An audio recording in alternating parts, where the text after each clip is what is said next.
Bismillahirrahmanirrahim. Assalamualaikum warahmatullahi wabarakatuh. Teman-teman yang berbahagia, untuk teman-teman tadi yang tidak bisa mengikuti pembelajaran via Zoom, ini kami Ustadz buatkan untuk materi pembelajaran PAI bab 4 terkait dengan bab Thaharah. Teman-teman, mari kita mulai dengan bacaan basmalah terlebih dahulu. Bismillahirrahmanirrahim. Teman-teman, kita mulai pembelajarannya. Simak penjelasan Ustadz di bawah ini ya. Ini teman-teman, kita mulai tentang bab Thaharah. Thaharah apa itu teman-teman? Thaharah ialah bersuci, atau bisa kita pahami ialah membersihkan diri dari hadas dan najis menurut aturan-aturan yang telah ditentukan oleh agama Islam.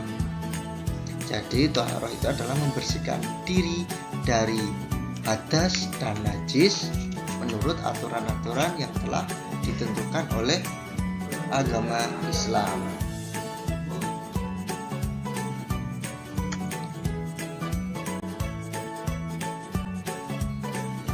Macam-macam thaharah teman-teman.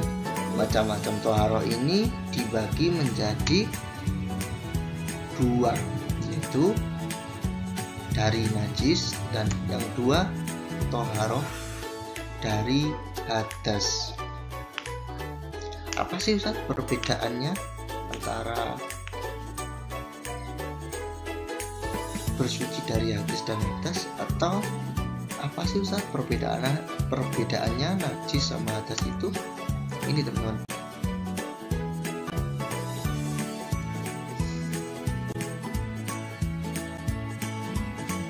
Sebelum kita masuk ke istinja, teman-teman ya, Ustaz kasih tahu terkait beberapa benda yang termasuk najis. Yaitu yang pertama adalah bangkai. Bangkai itu apa sih teman-teman? Yaitu badan atau anggota tubuh hewan yang sudah mati atau membusuk, itu dinamakan dengan bangkai. Tapi teman-teman, tidak semua bangkai itu najis. Ada beberapa bangkai yang tidak najis. Contohnya ialah bangkai ikan, bangkai belalang, dan serangga yang lain, itu bangkainya tidak najis teman-teman. Yang kedua, yang benda-benda yang najis lainnya ialah darah dan nanah. Teman-teman pasti tahu ya, darah dan nanah itu. Tapi misalnya untuk darah dan nanah ini ada ukurannya sendiri ya teman. Itu kalau menurut itu sebanyak kuku kita itu, sebanyak luas kuku kita itu termasuk sudah najis. Kalau di bawah itu misalnya darah kita waktu sholat terkena nyamuk gitu, belum teman-teman ya. Babi dan anjing ini termasuk najis juga teman-teman ya. Najisnya malah najis yang berat. Yang selanjutnya, benda yang selanjutnya adalah kotoran manusia atau binatang dan air seni. Air seni adalah air kencing.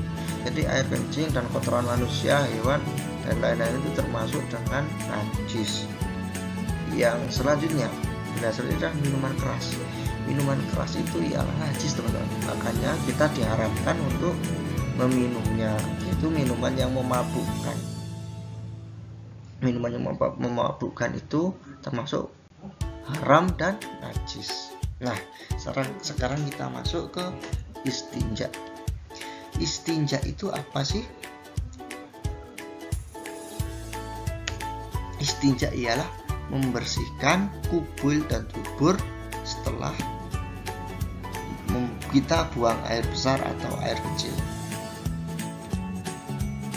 Kubul itu kemaluan kita, jadi yang kita membersihkan kemaluan kita itu. Yang kedua adalah dubur, itu tempat keluarnya kotoran kita, itu namanya dubur. Selanjutnya, beristinja bisa dilakukan dengan air, batu, atau benda keras lain yang dapat menyerap air, teman-teman, terutama yang menyerap air, kecuali benda itu najis.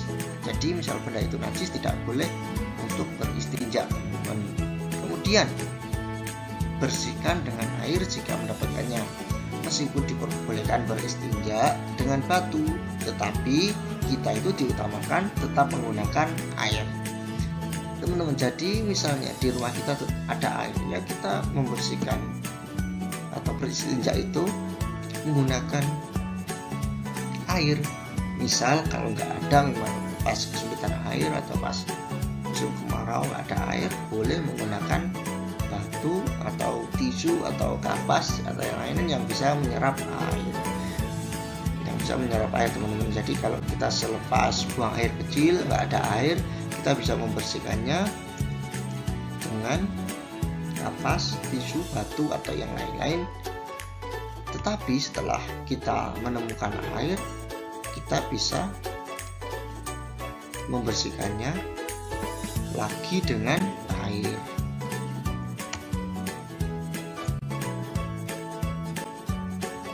Selanjutnya ini ada macam-macam najis. Najis itu ada 3, teman-teman. Yang pertama adalah najis mughaladzah. Najis mughaladzah atau najis berat ini termasuk najis mughaladzah adalah air liur anjing, teman-teman ya. Semuanya yang berkaitan dengan anjing, mulai dari badannya, air liurnya, sampai kotorannya, itu termasuk najis mughaladzah. Nah, Ustadz, bagaimana cara kita itu membersihkan dari najis mughaladzah itu? Yaitu dengan cara membasuh dengan air sebanyak 7 kali. Salah satunya dicampur dengan tanah. Nah, teman-teman, barangkali nanti misal teman-teman nggak sengaja atau bagaimana kena air liur anjing atau kena kotoran anjing, bagaimana cara membersihkannya teman-teman tahu, yaitu membasuh dengan air sebanyak 7 kali. Salah satunya dicampur dengan tanah. Yang kedua ialah najis mukhafafah atau najis ringan. Najis ringan ini, meskipun ringan, ini najis, teman-teman ya, yaitu air kencing bayi laki-laki yang umurnya kurang dari 2 tahun dan belum makan apa-apa selain air susu ibu atau ASI. Jadi misal teman-teman kena air kencing adiknya yang masih di bawah 2 tahun dan belum apa-apa, mengenai teman-teman air kencingnya, itu termasuk najis mukhafafah. Nah, Ustaz, bagaimana cara mensucikannya? Ini teman-teman, cara mensucikannya cukup dengan memercikkan air di bagian yang terkena najis itu tadi, teman-teman. Jadi tidak usah misalnya mengenai celana kita, tidak. Cara membersihkannya tidak semua celana kita harus dicuci gitu ya. Membersihkannya ya barangkali kita baru ganti, tapi karena air kencing adik kita yang masih bayi umur 2 tahun, membersihkannya cukup dengan membersihkan air di bagian yang terkena najis itu. Yang ketiga adalah mutawasitoh atau sedang.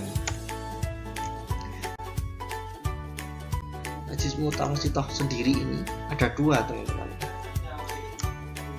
Yang pertama najis ainiyah.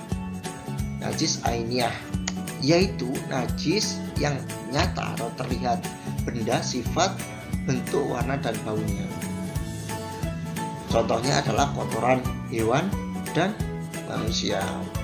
Jadi teman-teman, kotoran hewan dan manusia termasuk najis sedang.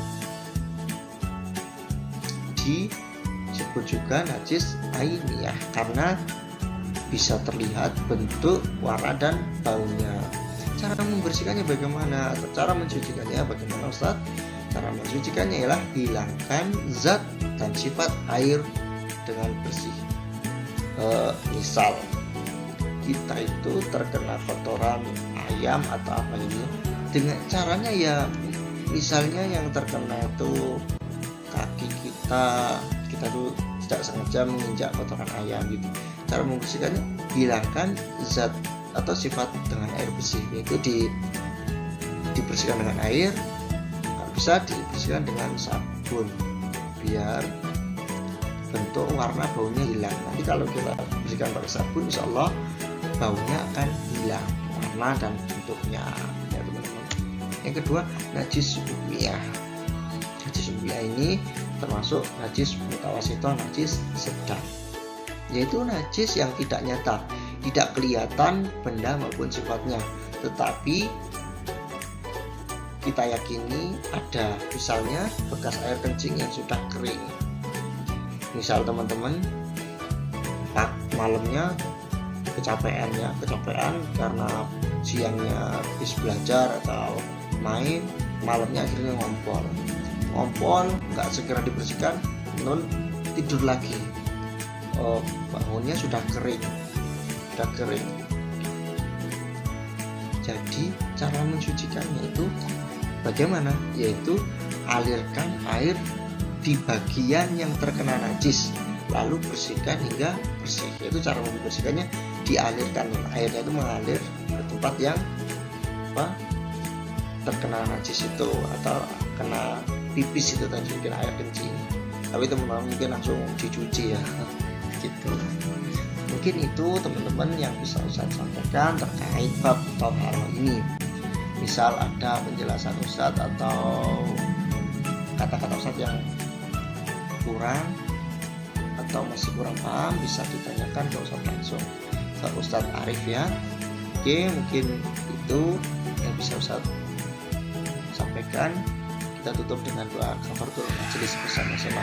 Subhanakallahumma wa bihamdik asyhadu an la ilaha illa anta astaghfiruka wa atubu ilaik. Sekian dari Ustaz. Di rumah teman-teman jangan lupa belajar, membantu orang tua dan beribadah, dan jangan lupa pula protokol kesehatannya tetap dijaga. Oke, sekian dari Ustaz. Wassalamualaikum warahmatullahi wabarakatuh.